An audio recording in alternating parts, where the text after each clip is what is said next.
Hey everyone, Ride Guy the Tech Guy here. It's been a while, I haven't done a lot of videos in a long while. Been a little busy with life, but I'm back here to give you some information about the new GLBA laws and rules.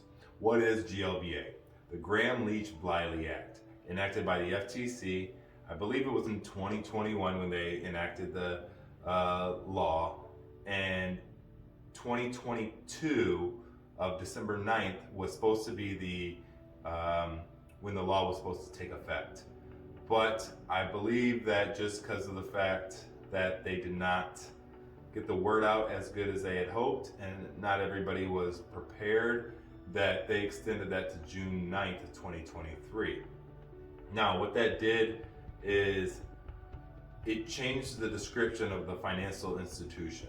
Financial institutions, have been expanded to places like accountants, CPAs, financial advisors, even automotive dealers, all kinds of industries that have non-public information, or NPI as we call it. That non-public information has a lot to do with whether an automotive dealer might be taking financing. And they may not actually do the financing themselves, but they are holding that information or have taken that information in. It's the same as an accountant. It's kind of a honeypot. There's a lot of information, as well as a financial advisor. They have a ton of information in their systems. The GLBA, the Gramm-Leach-Bliley Act, is really to safeguard that information. And to safeguard it, they put down some cybersecurity standards that need to be followed. Now, they have said they didn't just want to put up a rule or a law without doing some kind of enforcement and ensuring enforcement behind it. Now, granted, are they going to be going door to door and knocking on anything like that? No. But what we have seen is we've seen whether it's a disgruntled employee or it's a customer who may have had their information hacked and then start pointing fingers at you or your office or your dealership and saying that, well, that was the last place I was at, and that may open an investigation for them to come on out and take a look and see what's going on. If they do an investigation and find you negligent, which essentially means you have not done any of this to keep your information safe, you have not hired a managed service provider or a security officer like ourselves in order to come on in and do a periodic check, this has to be done regularly. This risk assessment or security audit that we have to keep on file has to be done yearly, essentially to check over the systems and to also maintain systems.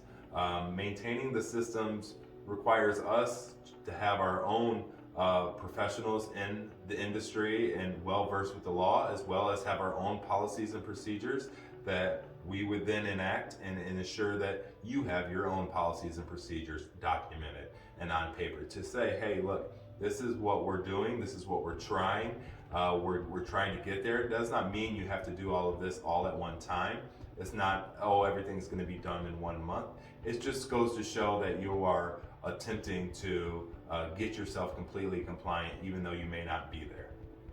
So if you think that you may be one of these entities that are in need of this, and you could have a second look or have somebody like ourselves come out and give you a free consultation, you can go on our website, ourtechguys.net, and you can schedule a consultation for free. It's generally 30 minutes to an hour.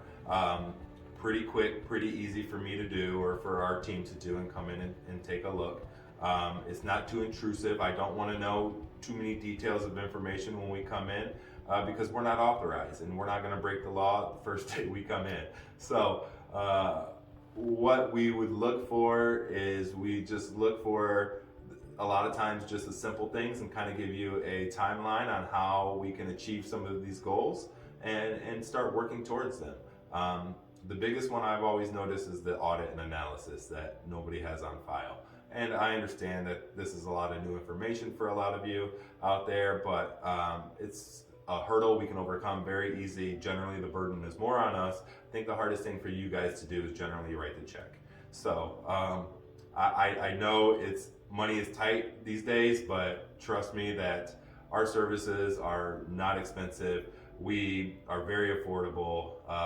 We basically try to keep ours below everybody else because we try to be there for you. We try to be your tech guy. We try to listen to what your needs are, whether you want to use a computer that you've had from home, such as a bring your own device type of situation. Okay, let's talk about that. Let's have a conversation on what it's going to take to secure that device.